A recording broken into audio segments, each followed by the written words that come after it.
if your car isn't starting, okay, and I'm going to send you this video if you ask, because, you know, it's easier to watch a video for me than it is to constantly type out the answers.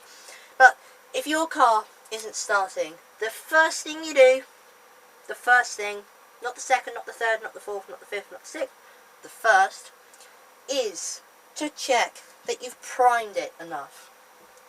Now, priming the engine is done to get the fuel going in. Now, if you don't prime your engine, then it's going to take many pulls on the pull start to get the engine started. Priming takes 3 pulls with the blocked exhaust, no more, and then you're done. If you don't prime the engine, it's going to take about 100 pulls on the pull start before the fuel finally starts to reach. And that doesn't count the next 50 you've got to get it, the fuel actually into the engine. So the first thing you do is to check you've primed it. Even if you've primed it a little, just prime it once, twice moreover, just to doubly check. The second thing that, you know, most people get wrong is that they don't use a fully charged igniter. Now, the igniter is the thing that is used to ignite the fuel. Ignite the glow plug, ignite the fuel. Now, if you don't use a fully charged or a well-charged igniter, then your engine won't be starting easy. Because if it's not emitting enough power, then it's not going to start. So, always doubly check. You need to charge up your igniter for about 4 hours prior to using it to doubly check that it's going to work properly. Now, on the same front, also check your glow plug. It's very simple to check a glow plug. Simply remove it, 4-way wrench, turn counterclockwise, and out it comes.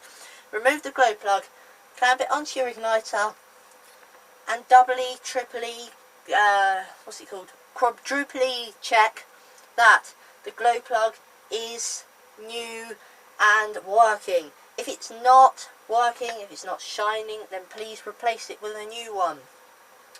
Don't try to run your cars with a naff glow plug, because the simple thing is they're not going to run. Now, the final thing to check, and this is another very common issue, and I'm only giving the 3 things, obviously there's probably more, but the 3 most common answers to these questions is to check the idle gap. Now, the idle gap can be adjusted 2 ways. You can either use your radio and go onto the throttle trim, which is the bottom knob on the radio, this one here.